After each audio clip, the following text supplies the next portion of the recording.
Hi, guys. Welcome to a renewed episode of Life and Lemonade TV. As you know, the original purpose of this podcast was to be a source of inspiration, motivation, and resources to empower you in your own lives. And so we will continue to do that. A lot of life has occurred since we last met. We've endured a pandemic and now we're recovering from a pandemic. And there has been a lot of change, a lot of loss, a lot of grief. And so I really wanted to do an episode to address, the issues of suicide, which has increased in prevalence since the pandemic.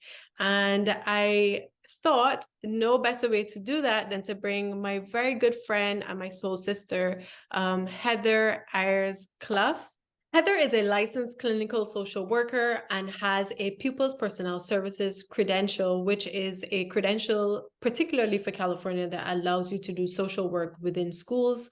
And she is the founder of Trailblazer Therapy, which offers online psychotherapy services for teens and young adults throughout California. She's been working in the mental health field for 15 years. She has extensive experience in assessing mental health needs, evaluating client risk levels, and developing protocols for high-risk situations. She has created and facilitated and conducted risk and safety assessment trainings for school staff, mental health providers, and mental providers throughout numerous organizations. She has also worked at the Children's Hospital Los Angeles in the emergency department, where she evaluated teens and young adults who presented with mental health crises. I want us to talk today to three groups of people, which are those who would have lost persons to suicide, those who grapple with the thoughts, and then those who can help. So let's start at the beginning with how you got into social work and this type of work. I'm very honored to be here today. Thank you so much for having me. This is such an important topic. I think that the impact that suicide and suicidal ideations has on not only consumers, but on each and every one of us.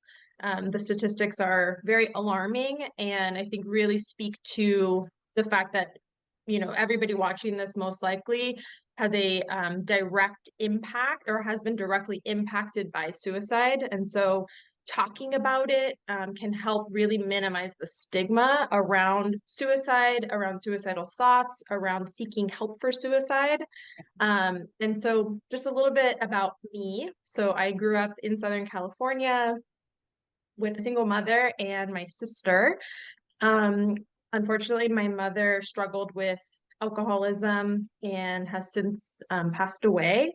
But throughout that experience, I really leaned heavily on my school community, my teachers, my coaches, and I got to experience the amount of support from people outside of my family who could really be there for me. As I was going through that, I just really valued that and honestly wouldn't be here today without the community that I created. And so I wanted to give that to teens and young adults. And so that's really what got me into social work in the beginning, was really just wanting to work with high-risk youth, wanting to offer a sense of support and community and hope, that even though they're going through really hard things, they can get through it and can thrive. Personally, I have been impacted by suicide. The first time that I can really remember, I was in elementary school and a friend of mine had attempted to overdose.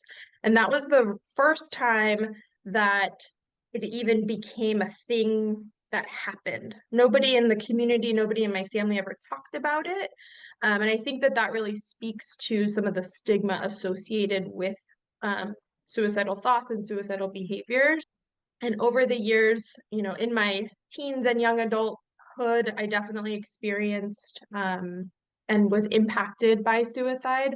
I had a very good friend of mine complete suicide, which was very devastating and left a lot of feelings of guilt and, just the sort of questioning and confusion of like, how did we miss it, right? We were very, very close, and watching how that then impacted his family was just heartbreaking. And so it's kind of always been in the context as I've gone through my career. And then when I worked at the Children's Hospital in the emergency department, that was very common. A common request from the medical providers was for the social workers to come in and do psychiatric evaluations for teens and young adults who were coming in either with suicidal thoughts or having actually attempted suicide. And so through that experience, I really got to see what it was like as a helping professional to support families and support the people who are going through it, of just how stressful and how confusing. And there's many times where I've had conversations with families where it's like, but they have everything. I don't understand why they're having suicidal thoughts. And so really just working with families and working with other providers to help support teens and young adults through this process, I realized pretty quickly that it's a very uncomfortable topic. It's a very uncomfortable thing for even for providers to assess because the risk is so high. Mm-hmm.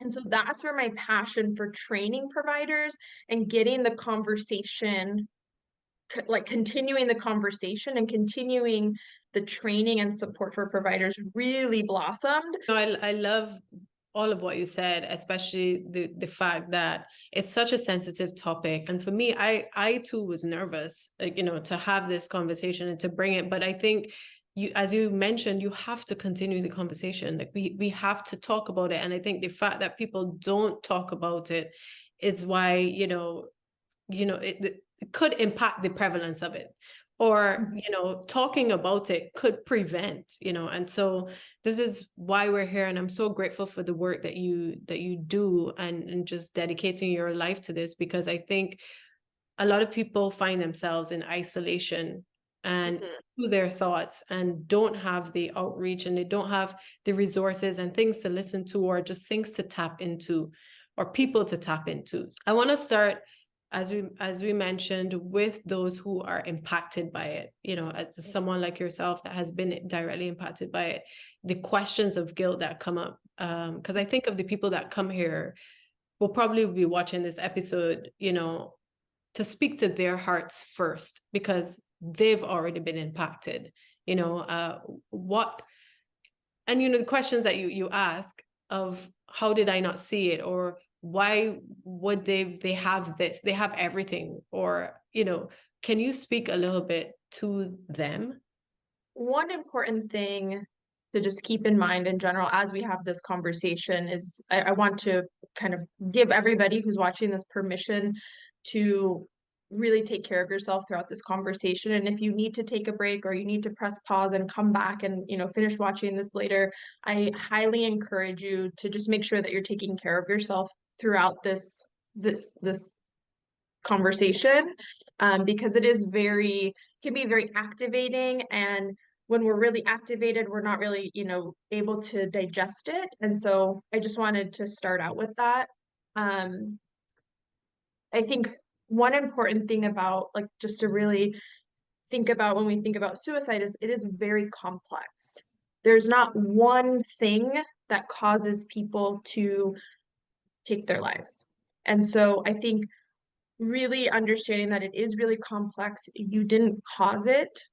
There's nothing that any of us can do or that would cause somebody to take their own lives.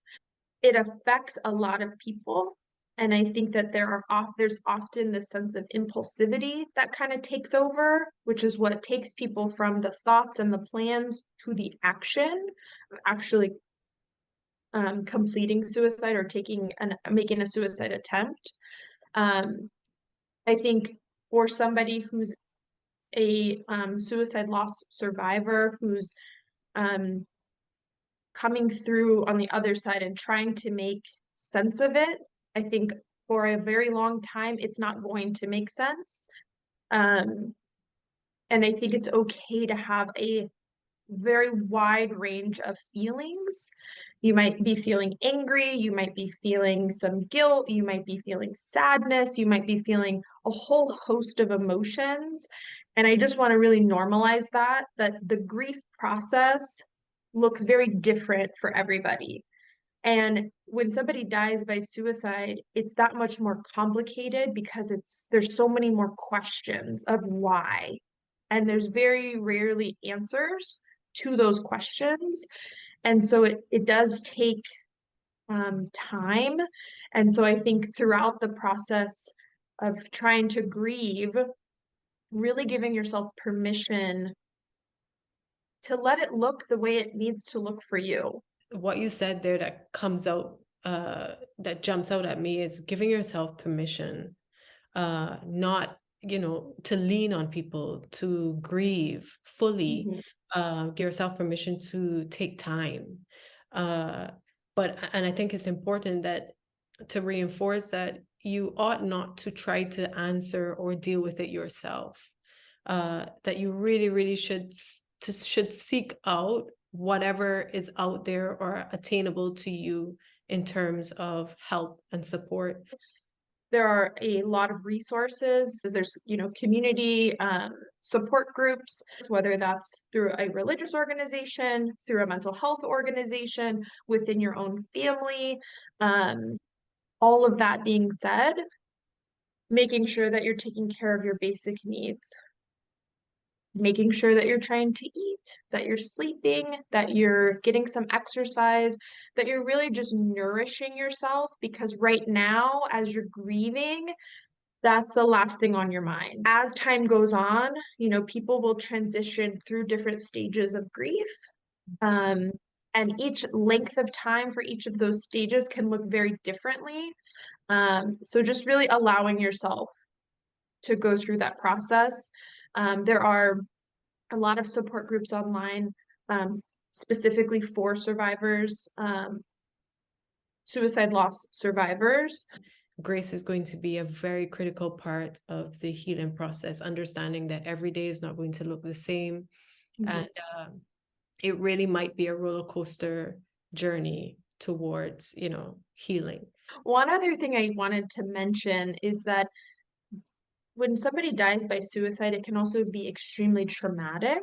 And so oftentimes people may experience post-traumatic stress disorder, which really somebody could really benefit from seeking help from a professional. So if you're noticing like extreme hypervigilance, or you're noticing flashbacks, or you're noticing like things coming up in yourself that are very overwhelming, I just encourage you also to seek professional support.